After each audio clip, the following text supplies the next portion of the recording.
माझ्या जवळच्या बॅचलर मित्रांसाठी मी आज आलू पराठाची रेसिपी बनवतो आहे आणि एकदम सिंपल वेमध्ये असणार आहे.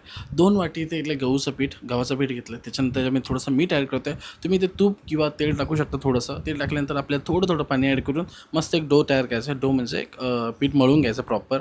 आणि पीठ मळत असताना जेवढं जास्ती मळा तितकं ते चांगलं होतं, जितकं चांगलं सॉफ्ट होतं ते. तर मी प्रॉपर असं मळून घेऊन 10 मिनिटाचा रेस्ट दिला आहे. इथे उकडलेले बटाटा स्मॅश करून घ्यायचा आहे. इथे आपल्याला काही गोष्टी ॲड करायच्या त्या त्याच्यामध्ये हिरवी मिरची, त्यानंतर कोथिंबीर, त्याच्यामध्ये चॉप केलेला कांदा आणि नंतर हा किसून घेतलेला चीज.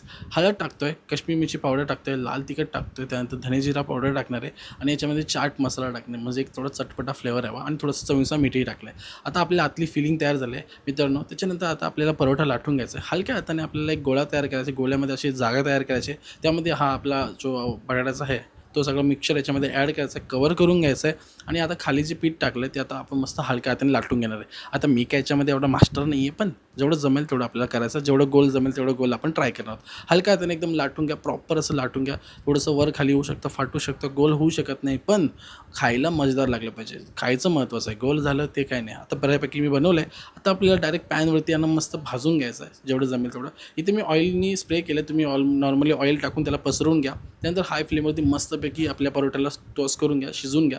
थोडंसं वरतून पण ऑइल ब्रश करा. त्यानंतर याला पलटी करून शिजवून घ्यायचं. थोडं प्रेस करायचं म्हणजे फुललं पाहिजे.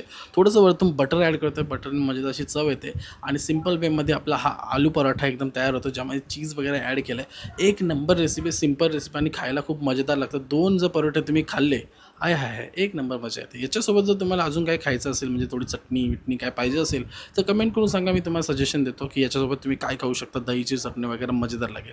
आता एकदा ट्राय करा आणि मला सांगा ही कशी झाली होती आलूचे परोठे तुमचे.